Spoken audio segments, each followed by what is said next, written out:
여러분 반갑습니다. 이충훈입니다. 목서윤입니다.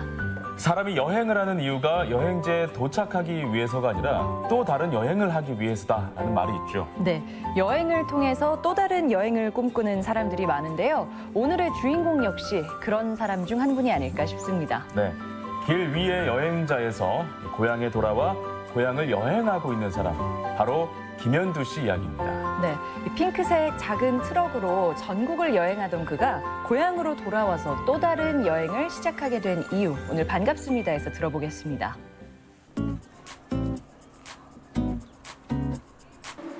매일 아침 카페로 출근하는 오늘의 주인공 김현두 씨. 그의 직업은 카페 주인장이자 문화기획자 그리고 여행 작가입니다.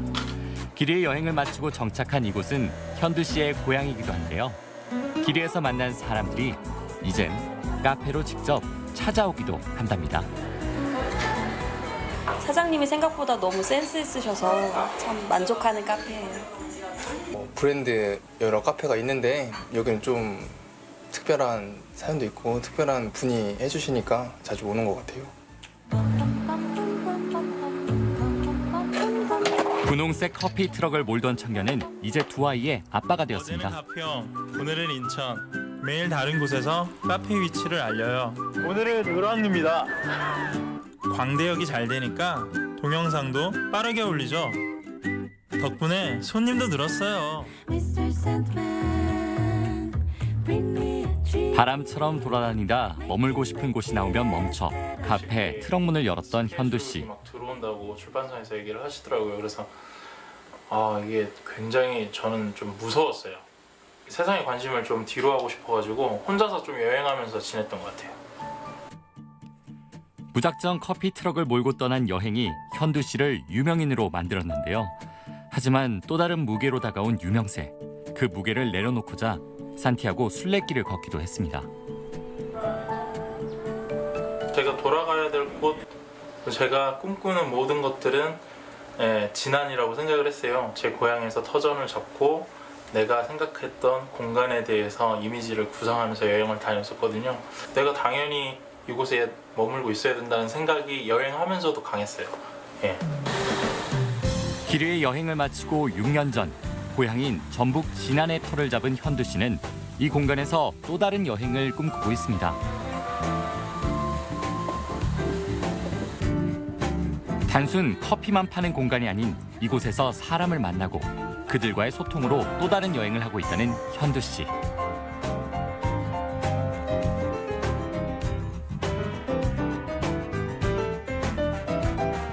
여러 가지 면에서 다양한 것들을 경험하고 다양한 사람들을 경험함으로 통해서 굉장히 제가 성장을 많이 했던 것 같아요. 그런 것들을 제 후배 세대나 젊은 친구들이 이 지역에서도 같이 공유하고 경험할 수 있었으면 좋겠다라는 생각.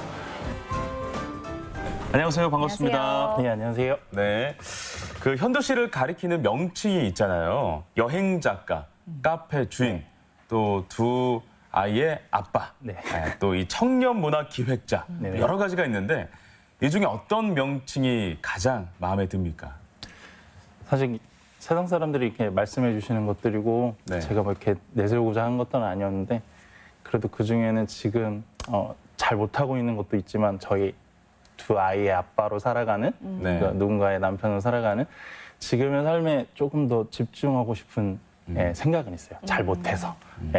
아직 그 부분이 좀 부족하다고 부족해, 제일 생각하셔서. 부족해서. 예. 네. 그분은 뭐 영원히 채워지지 않는 합니다. 네. 저는 처음에 현두 씨를 보고 낯이 좀 익다 싶었는데요. 네네. 그러니까 어느 한 기업의 광고에 출연을 하셨었죠?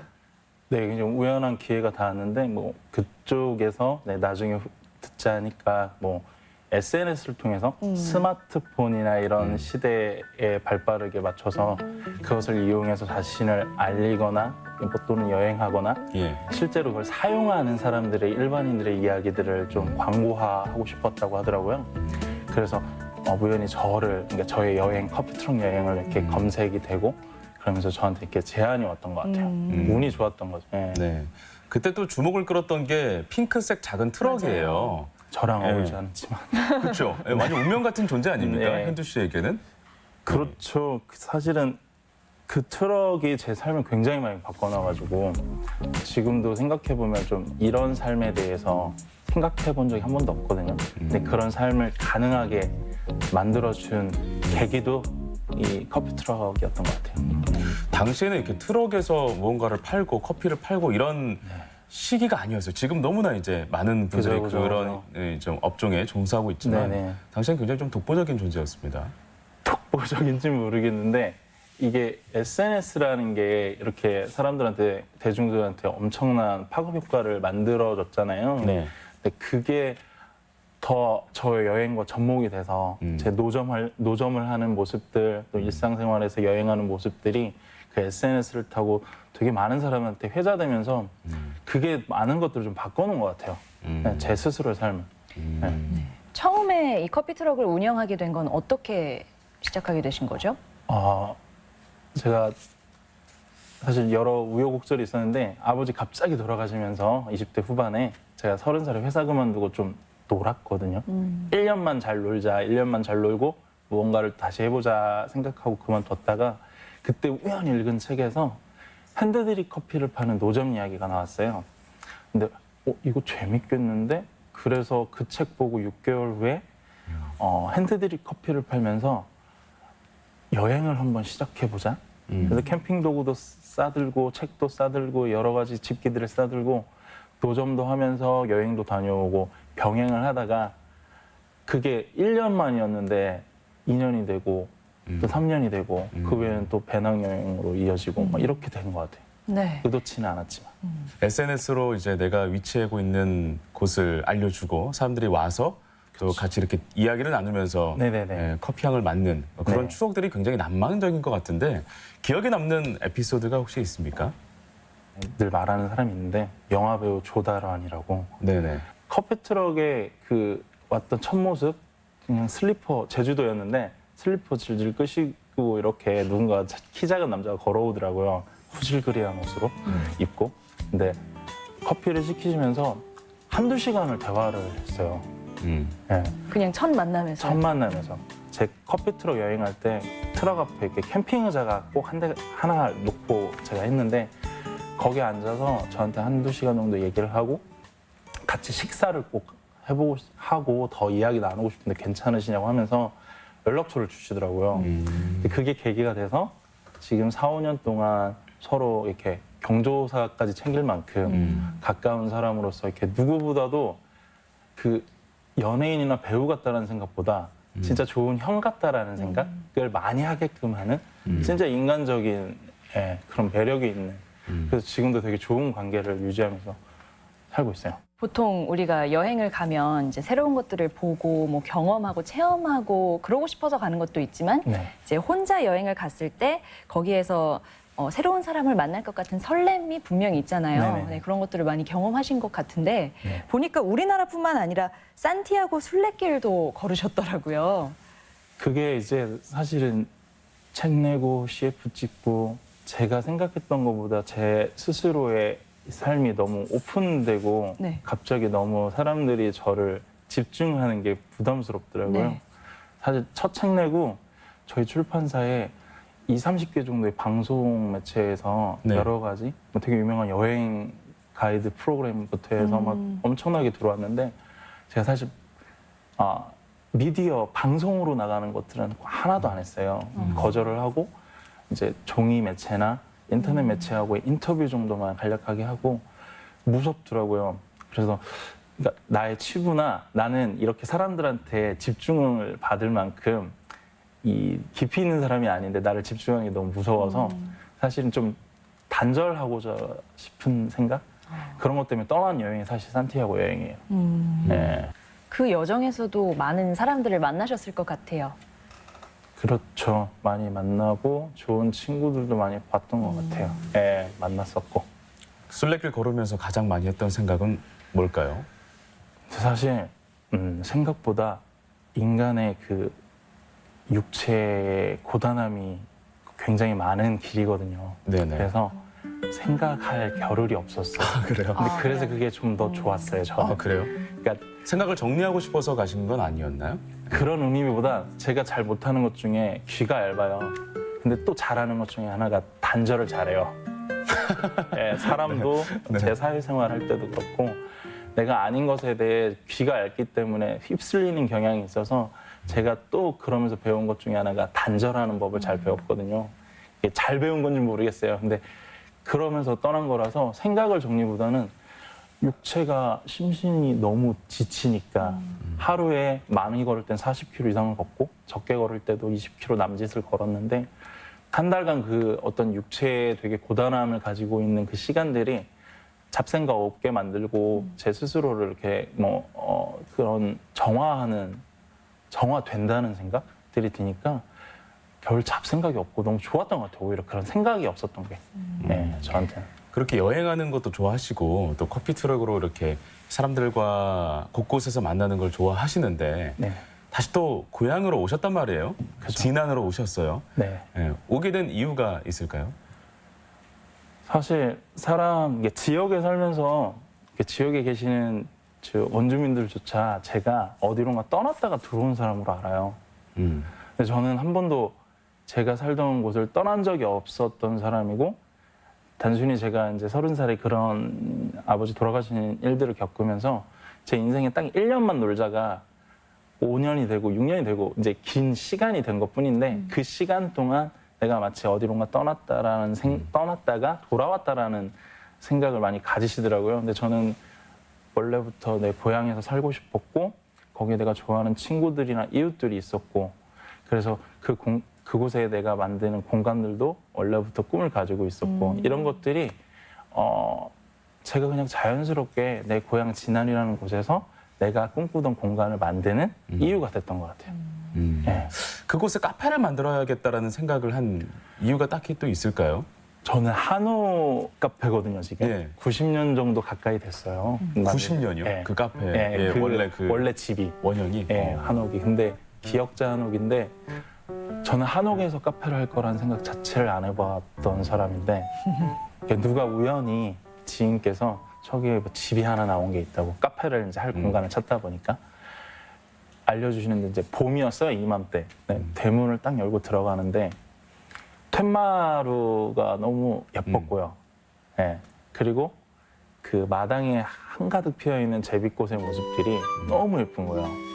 근데 그 원래 주인분도 그 얘기하시더라고요. 봄이 되면 이 제비꽃을 보려고 그 사람들이 봄마다 자기네 집으로 차 마시러 놀러 왔었다는 거예요. 주인 어르신께서 예. 하실 때 저한테. 그래서 그 모습이 그냥 반해서 여기로 해야겠다는 생각을 했어요. 예. 그리고 사람들이 장사를 많이 하고 계시는 상가나 밀집 지역이 아니라 뒷골목이거든요. 그러니까 상가가 하나도 없어요, 주위에. 네네. 예, 그래서 되게 그런 것도 저한테는 굉장히 매력이 있었던 것 같아요. 치열한 공간보다는 뒤로 나와서 이 공간을 사용하는 사람들이 좀 여유가 있었으면 좋겠다라는 생각. 마당이 있어서 좋았고. 네. 그럼 딱 때에 맞게 좋은 공간이 이제 눈에 들어오신 네, 그렇죠. 건데요. 이곳에서 커피만 파는 게 아니라면서요. 네, 이제 문화 기획을 병행해서 하고 있는데 사실 문화 기획자라는 타이틀은 너무 부끄러운 타이틀이고요. 제가 이제 여행하면서 느꼈던 경험 중에 하나가 너무 좋은 사람들 많이 만나는 거예요. 뮤지션도 있었고, 뭐 여행하는 친구들, 사진작가, 아까 만났던 배우, 17살에 혼자서 배낭 메고 2달간 여행하고 있었던 아이, 여자아이. 그리고 막 정말 다양한 친구들을 많이 만났어요. 근데 이 친구들을 만나면서 제가 항상 느꼈던 건 이 친구들의 이야기들을 내가 어린 시절에 경험하고 만날 수 있었으면 어땠을까. 내가 나고 자라는 곳이 도시가 아니라 시골이었기 때문에 그런 생각을 하면서 그럼 내가 가게 공간을 마련하면 내 카페에서 지역의 청소년이나 젊은 친구들을 위해서 그러한 강연이라든지 공연, 그러니까 문화의 혜택을 조금 선물할 수 있었으면 좋겠다. 그러니까 여행이 제게 준 아이디어였어요. 사실 세상하고 연결되는 어떤 통로의 역할을 좀 하고 싶었다. 뭐 이런 말씀 그런 것도 있지만 시골은 더 소외돼 있잖아요. 문화적인 어떤 혜택이나 예. 이런 기회들이 네.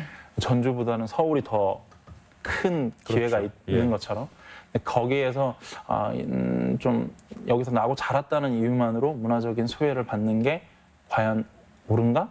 이런 생각이 들더라고요. 그래서 내가 할 수 있다면 나의 능력과 내 곁에 있는 좋은 사람들과 함께 이렇게 한번 그런 기획을 한번 해보면 어떻겠냐라는 생각. 그래서 지금까지 가게 문 열고 한 13번, 15번 정도 문화 기획을 했던 것 같아요. 길 위의 여행자에서 이제는 진안을 지키는 지킴이로도 활동을 하고 계세요. 이게 이제 무슨 말씀이냐면 최근 몇 년간 마이산을 지키기 위해서 여러 활동을 하셨습니다. 네네. 네. 그 이야기도 좀 들려주시겠어요?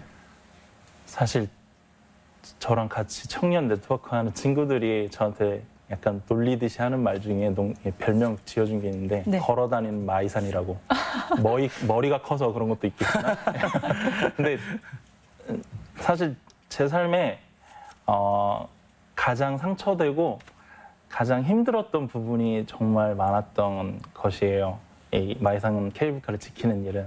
왜 그러냐면 내가 생각했던 고향의 진안과 또 그 지역에 살아가는 모든 사람들이 저는 되게 좋았거든요.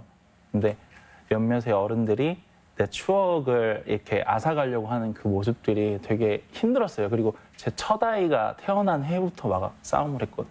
싸움은 아니에요, 사실. 내가 생각하는 가치에 대해서 그냥 이야기하고 했던 것뿐인데 그 첫 아이가 태어나고 나서 좀 이렇게 되게 여러 상황이 변했는데 제 삶도 그 상황에서 새 생명과 함께 그런 어떤 사회적인 이슈나 이런 걸 가지고 같이 뭔가 제가 이렇게 나가는 모습이 사실 쉽지는 않았어요. 되게 힘들었고 어렵죠. 예. 많이 울기도 울었어요. 사람들은 모를 거예요. 이게 겉으로만 보여지는 모습하고 많이 달라서 그 안에는 너무 힘든 일들이 많아서 어른들에 대한 참 상처도 솔직히 생기고 정치인들에 대한 이렇게 약간 그 침묵과 방관에 대한 어떤 안 좋은 감정들. 근데 좀 아쉬운 건 내 아이가 태어나고 너무 좋은 공간을 만드는 과정 속에서 있었는데 내가 누군가한테 상처를 줬다라는 것, 그게 가장 사실 이 마이산 케이블카 저지를 하면서 가장 저한테 좀 안 좋았던 기억도 있어요. 현두 씨도 다른 누군가에게 상처를 그렇죠. 주셨다고요? 왜 그러냐면 제가 생각했던 가치에 반하는 사람들에게 줬던 저의 언행과 행동, 그것 때문에 받았던 사람들이 나중에 보니까 있더라고요.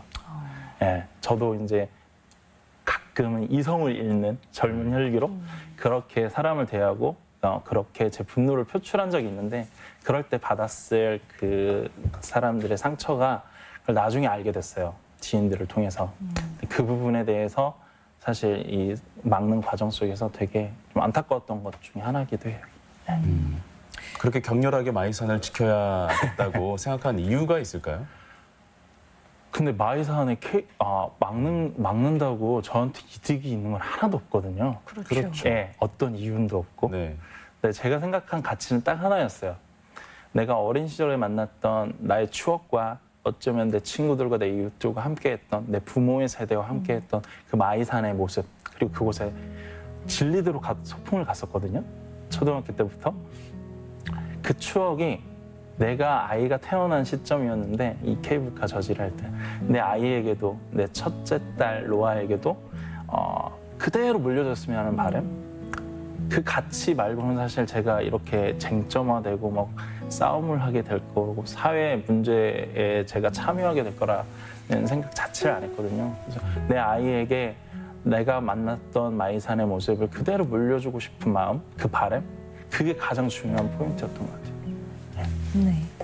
여행자로서의 현두 씨와 또 두 아이의 아빠로서의 현두 씨, 이 세상을 바라보는 시각도 이제 세월이 흐르면서 많이 달라졌을 것 같은데 뭐 어떤 변화들이 좀 있을까요? 그래서 지금은 제가 현실을 살다가 이상을 꿈꾸면서 되게 이상적인 삶을 오래도록 살았잖아요. 여행하면서요. 네. 근데 다시 현실이 어느 정도 된 거잖아요. 다시 투쟁의 삶으로. 투쟁의 삶으로 전투적 대출도 늘어나고.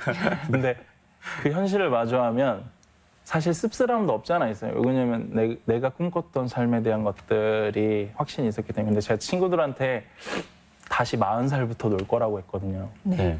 얼마 안 남은 거예요. 걷던 나이로. 네. 근데 그런 생각이 들었어요. 현실을 살다가 이상적인 삶을 택하고 다시 현실의 삶에 어느 정도 왔는데 제가 경험한 수치로는 경험을 해보지 않으면 그걸 도전 못 하는데요. 이상을 꿈꾸는데 그 이상을 꿈꾸면서 제가 꿈꿨던 꿈들 있잖아요. 예. 근데 그게 현실이 됐거든요. 음. 근데 그 현실이 사실은 이상인 거예요. 지금의 삶이 저는. 지금 살아가고 있는 삶, 내 공간, 카페, 내 가정, 그리고 내 카페를 가꾸면서 있는 소소한 일상들, 내가 여행하고 만났던 사람들이 내 공간으로 여행을 다시 오고 사람을 만나고 제 첫 책의 제목이 사람을 여행합니다인데 그 이유가 전 사람을 만나고 여행하는 것으로 제 경험치를 엄청나게 키웠거든요. 그게 어쩌면 제 삶의 가장 큰 힘의 원동력이고 근데 지금도 여전히 여행 같은 삶을 살고 있어요. 공간을 운영하면서도 몇 년 전에 또는 몇 개월 전에 수년 전에 만났던 친구들, 만난 적이 없던 친구들이 제 공간으로 찾아와 주시는 거예요. 최근에 어떤 교수님께서 찾아오신 거예요. 광주에서. 근데 그 대학 교수님께서 나주 곰탕을 들고 오셨어요. 근데 방송에서 봤던 모습이 맨날 라면 먹고 햇밥 먹고 즉석밥 먹고 캠핑하면서 이렇게 지냈던 그 모습이 너무 안 돼서 내가 꼭 현두 씨한테 밥 한 끼 대접하고 싶었다고 하면서 가게 하고 있으니까 나주 곰탕을 예. 사가지고 오셨는데 근데 지금은 그런 것들이 너무 좋아요. 그러니까 이상이 현실이 된 지금의 삶이 너무 좋아서 뭐 지금은 만족하면서 있습니다. 사실은. 말이 너무 길어져요. 지금은 그렇지만 또 뭐 40살이 되면 네. 여행을 시작할 거라고 이야기하셨잖아요. 다시 놀 거라고. 네. 뭐 논다는 게 네. 결국 또 어딘가를 돌아다니는 네. 게 될 수 있을 것 네. 같은데 그럼 또 길 위에서 현두 씨를 만날 수도 있는 걸까요? 근데 그때는 누군가를 위해서가 아니라 내 스스로를 위해서, 내 가정을 위해서, 그래서 내 아이와 아내와 함께 할 수 있는 여행에 대해서 스스로 혼자 살아갈 수 있는, 혼자만 사는 건 아니잖아요. 이제 가정을 잃었고 네. 저한테는 어쩌면 모든 것을 잃고 만난 새로운 가정이거든요. 저희는 사실 외동아들이라서 형제가 없어요. 어머니, 아버님 다 돌아가시게 된 상황에서 새로운 가족을 만든 상황이거든요. 그래서 어떻게 보면 저한테는 다시 시작되는 새로운 정말 모든 것이거든요. 전부고 가족이. 가족과 함께하는 여행 그리고 그 삶에 대해서 사실 집중하고 싶어요. 근데 지금 못하고 있어요. 그게 너무 좀 안타까워요. 네. 그때는 세상하고 단절을 좀 안 했으면 좋겠습니다. 네, 알겠습니다. 그럼 안 되지요. 네. 현두 씨하고 이야기하는 동안 저희도 뭐 길 위에 여행자가 된 것 같은 그런 기분이 좀 들었습니다. 네네. 네, 여행 작가에서 카페 주인으로 또 올바른 청년 정책을 위해서 열심히 또 뛰고 있는 그 모습에서 참 부지런함을 느끼는 그런 시간이었던 것 같습니다. 네, 이제는 혼자도 아니시고 뭐 가족과 또 전국의 청년들과 함께 다른 여행길을 준비하는 현두 씨 오늘 잘 만나봤습니다. 고맙습니다. 고맙습니다. 감사합니다.